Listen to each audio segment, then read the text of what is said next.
आणि आता पाहणार आहोत टॉप 9 महत्त्वाच्या बातम्या। इचलकरंजी पंचगंगा नदीची पाणी पातळी स्थिर। शहराच्या मरगुबाई मंदिर परिसरामध्ये अजूनही पुराचं पाणी। नरसिंहवाडी, कुरुंदवाड, इचलकरंजीच्या ग्रामीण भागाला पुराचा धोका। पुण्याच्या खडकवासला धरणामधील पाणीसाठा 85%वर। विसर्ग 25,000 वरून आता 20,000 क्युसेकवर। पावसाचा जोर कमी झाल्यामुळे पाण्याचा विसर्ग कमी करण्यात आला।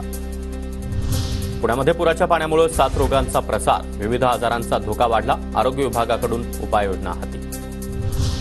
राज्यातील ज्येष्ठ नागरिकांसाठी कल्याणकारी महामंडळ स्थापन होणार। मुख्यमंत्री एकनाथ शिंदेंची घोषणा।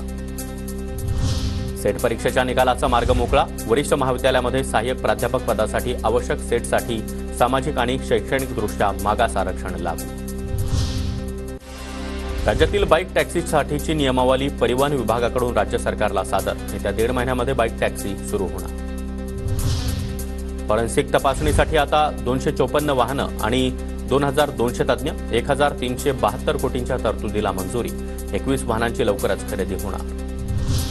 मासेमारी बंद असल्यानं मासे महागले। सुरमई तब्बल 1,000 रुपये किलो तर पापलेट 1,300 रुपयांवर।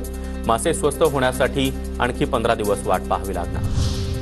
गुजरातचे जीएसटी आयुक्त चंद्रकांत वळवी यांच्या सातारा, नंदुरबार, नाशिक या जिल्ह्यामध्ये जमिनी आढळल्यानं महसूल विभागाच्या राज्य अप्पर मुख्य सचिवांकडे चंद्रकांत वळवींचं प्रकरण वर्ग।